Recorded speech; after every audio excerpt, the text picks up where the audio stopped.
Hey everyone, welcome back to Corporate Decoder, the place where we decode the secret language of corporate filings to bring you the real story. Today we're diving into an 8K filing from a well-known name in advertising.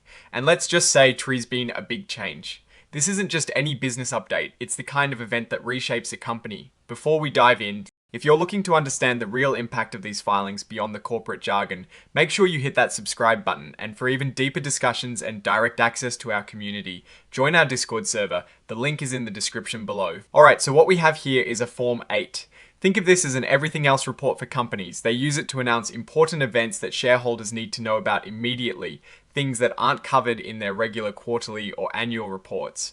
And boy, do we have an important event here. This filing is from the Interpublic group of companies, Inc., known more commonly as IPG now. Many of you might know IPG as a massive advertising and marketing giant, partnering with some of the biggest brands out there, but today's filing signals a fundamental shift. The core reason for this report is that on the 26th of November 2025, IPG merged with Omnicom Group, Inc.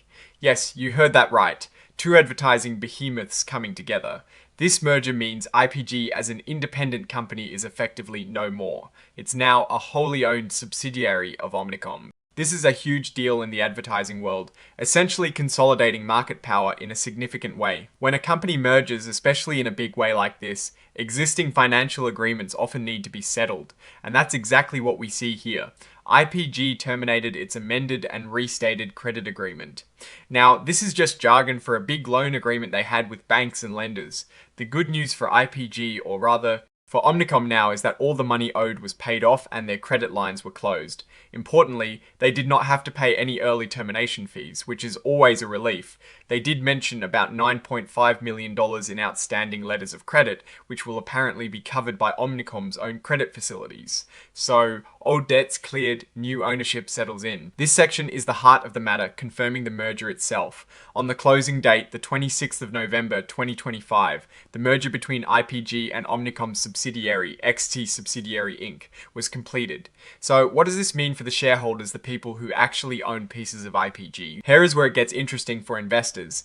If you held IPG common stock for every share you owned, you were entitled to receive 0.344 shares of Omnicom's common stock, plus a little bit of cash for any fractional shares you might get. This exchange ratio is the key number that determined how much Omnicom stock shareholders received for their IPG shares. It is essentially the price the deal was struck at in terms of stock.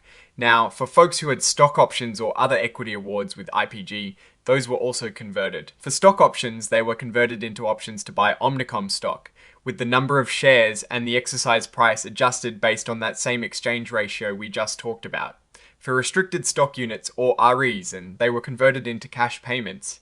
The value of these units was based on the closing price of IPG stock on its last day of trading performance. Based awards like performance share units and performance cash awards were treated similarly. They were also converted into cash, with the payouts determined based on either target performance or actual performance, if the performance period had already ended. It sounds complicated, but the main takeaway is that equity holders were compensated either with Omnicom stock or cash, and their existing awards were transitioned into the new ownership structure.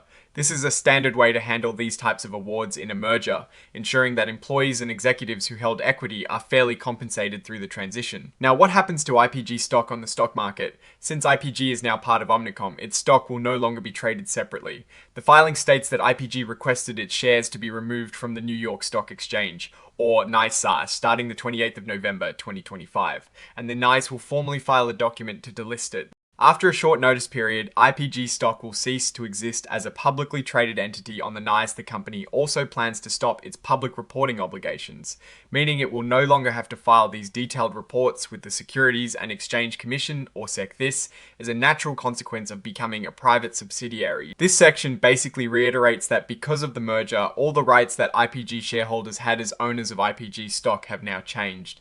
Their rights are now tied to the merger consideration, meaning they're either getting Omnicom stock or cash, and their former IPG shares are no longer valid. Yep, no surprises here. This item confirms the obvious. Because IPG is now fully owned by Omnicom, there has been a change in control. It's now officially a subsidiary. In mergers, there are usually changes in leadership in this case.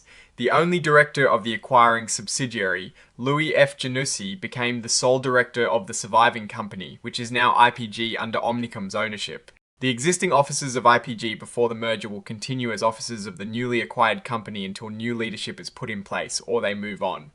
This is pretty standard to ensure business continuity during the transition. As part of the merger process, the foundational documents of IPG, its articles of incorporation and its bylaws have been updated to reflect its new status as a subsidiary of Omnicom. These are essentially the company's rulebooks, and they would have been amended to align with Omnicom's corporate structure and governance. Finally, this section just lists the documents that are attached to this filing. The most important one here is the agreement and plan of merger. That's the actual contract that laid out all the terms and conditions of this big merger between IPG and Omnicom. So let's look at this from a broader perspective. This acquisition represents a massive consolidation in the advertising industry. Omnicom is acquiring IPG. This means a significant chunk of the global advertising and marketing landscape is now under one umbrella. What does this mean for the future? Well, for clients, it could mean fewer choices in some areas, but potentially more integrated services from a single provider. For employees, it's a period of uncertainty and potential restructuring as the two companies align their operations. From an investment standpoint, Omnicom shareholders are now betting on the success of this combined entity. The key will be how well Omnicom integrates IPG and realizes the expected synergies. That's just corporate speak for cost savings and efficiencies. The biggest risk here is always integration. Merging two large companies is incredibly complex, and there will likely be challenges in bringing together different cultures, systems, and client relationships. However, from a strategic standpoint, Omnicom is clearly aiming to strengthen its competitive position against rivals like WPP and Publicis Group. If they can pull off this integration smoothly, they will be a formidable force. The fact that there were no termination fees on the credit agreement is a good sign that the deal went off without major financial hitches on that front. For now, the focus shifts entirely to Omnicom's ability to leverage this new combined platform. Alright, that's our breakdown of IPG's latest filing. What's your take on this massive advertising merger and what it means for the future of the industry? Drop your thoughts in the comments below. If you found this analysis valuable, please give this video a thumbs up. It really helps us out. And subscribe for more deep dives into the world of corporate finance. And don't forget to join our Discord community in the description for more discussion. Thanks for watching, and see you in the next one.